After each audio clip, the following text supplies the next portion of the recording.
The preparation for this speech forced me to come out of my bubble, and I learned to just go for it. Welcome back to the Lesson Lab, the show that equips teachers with time saving grading strategies and meaningful lessons that create a lasting impact on teachers and students in the classroom. We scaffold these lessons every week and we run each assignment through the gauntlet and a reflection. The reflection is a 5-point checklist that ensures we are meeting our goals and saving time when grading. Because if we're not saving time, if we're not creating impact, what are we doing? So, reflection point number 1, recap the assignment. We will do that. Number 2, student examples. I've got some good ones here. Number 3, did we meet the goal or not? Number 4, what would I change next time, if anything? And then number 5, what's next? How are we scaffolding this assignment with the assignment next week? All the small details for this project is in the previous episode, but this one is about reflection. So let's recap. The Decades Project is a project where my students, in typically groups of 3 or 4 is kind of the magic number here, they choose a decade from any country and they have to research 6 topics and present them. Those topics are the cost of something common, entertainment, fashion, major events, major figures, and major movements. Ideally, they'll be able to find a thread between each of these topics and kind of weave them together and transition from one to the next during their presentation. From there, they have to create an outline with all of the information from those events, as much as they can, at least the most interesting things for them, because you're not going to be able to cover a decade of information in a 4-minute presentation. So they have to really pinpoint what they want to talk about. And it is very important that you are efficient with your time and your information, which is definitely one of the big keys for what we were doing. So you create a PowerPoint, or you can use Canva or Prezi, whatever presentation mode you want, and you make your slides 10, 12-ish, and from there you have to present them. Now, before we present any presentation, we always do practice, which is a day in class where everyone has to practice. They have to record videos, they have to submit them in our learning management system, and practice is for a grade. So once you've done your practice, once you've created your outline and your PowerPoint, and then we do the presentations, the last thing that the students have to do is reflect. And those reflection questions are also for a grade. Now, when I grade those kinds of things, just do it. It's 100. I'll talk about the reflection stuff here in a second. But that is pretty much the assignment. Like I said before, all of the wonderful details of that assignment is in the previous episode. So let's look at some student examples. The fun thing is, when it was time to pick decades and countries, we spun a wheel. So I knew that if I let them pick, we would get a ton of people who wanted the 2000s or the 90s or the 80s, even maybe some of the 60s. But that's only like, 5 decades? So what about everybody else? So I had to make sure there was a easy, fair way to do it. And I think this gives a little bit of intrigue, excitement. So we spun the wheel and we've got people with the 1830s. We've got people with the 1910s, the 1630s. One group actually picked 130 AD because they wanted to talk about the Roman Empire. So I was like, yeah, you don't have to spin the wheel for that one. Go ahead, y'all got it. But there were also people who had France, Germany, of course, America. So it was really diverse. I think that is one of the better things about this project, was you learned so much from all of these different regions. Now, did they retain any of this information? Like, who knows? They're probably bits and pieces. I saw on one of the reflection posts that Oreos were invented during World War II. So that may be something that somebody remembers forever. Who knows? But it definitely created some variance with the information that we were getting. So it wasn't just the same thing over and over and over. That's what I try to make sure I avoid when I create these projects. So some of these student examples are really, really good.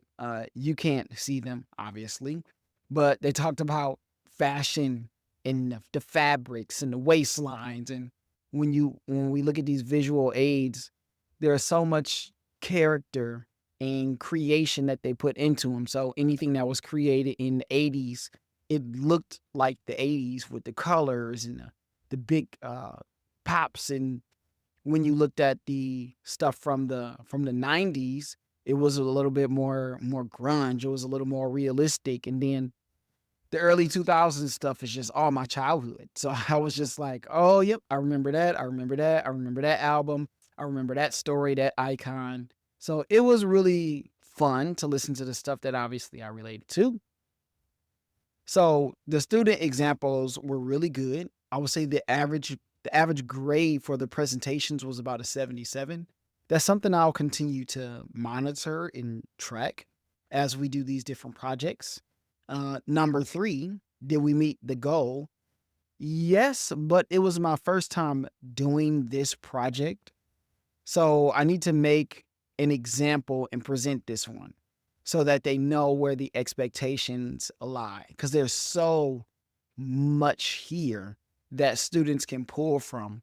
So being able to create something that's concise, that's good, that's accurate is very, very important. And this brings me to our debrief.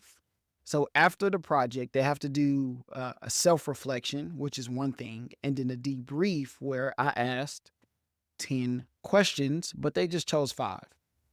So what was the most surprising fact you learned? How did you decide what to do your visual aid on? Which topic was the most challenging to research?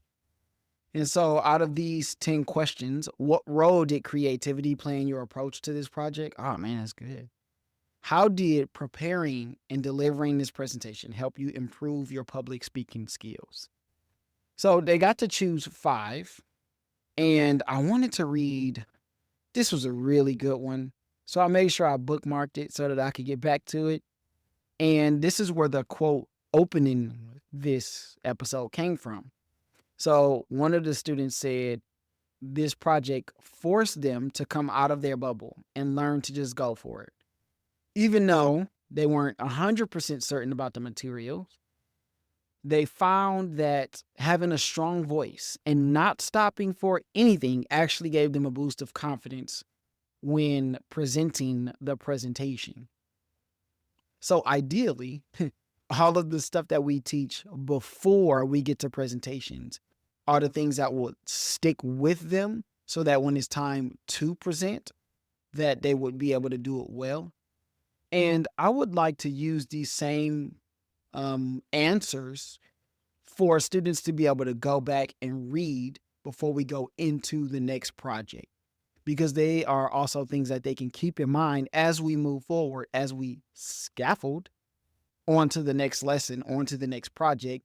They're not just doing this stuff and forgetting about it or reflecting about all of the things that they would do differently or that they would do better, how they would change their group, how they would run things, how they would manage their time. We want them to be able to take those lessons and put them into the next presentation or the next assignment. So very, very important that we continue to look at those reflections before we go on to whatever is next. So I definitely think we accomplished our goal. The reflections would say that we did. Another person said I would use more consistent eye contact and more confidence in my stance. So even the way that you're standing when you're presenting, these are things that the students are looking at. Another person said I would add more information to my presentation. So that tells me that they didn't practice it enough, because if you would have practiced, then you would know, man, I could put this here, I could put this there, I could add more here to the fashion, I could add more here to the major events. So getting students to reflect is one thing, but then getting them to use that information that they reflected on in the next project, next assignment is the next step, I think, for me. So what would I change next time? Our fourth point in our reflection. Too many decades to choose from. I would narrow it down to maybe 1800s to now. I don't know. I struggle with that because there are so many things that happen over the span of time. Like there's tons of great stuff in the 1600s, 1700s. So I wouldn't want to limit it. I would say if a student or if a group had a specific decade that they wanted to do, like those kids that came up with the 130 AD, and I was like, hey, just go for it. I'm not going to tell you no. If someone came up with something specific, then yes, I think I'm going to go ahead and let them do that.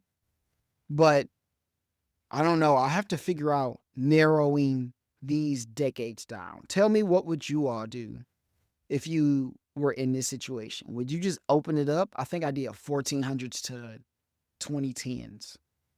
And I just spun the wheel. And whatever it landed on, that's what they got. And then they got to choose whatever country they wanted to do it on. But maybe I'll spin the wheel for countries too.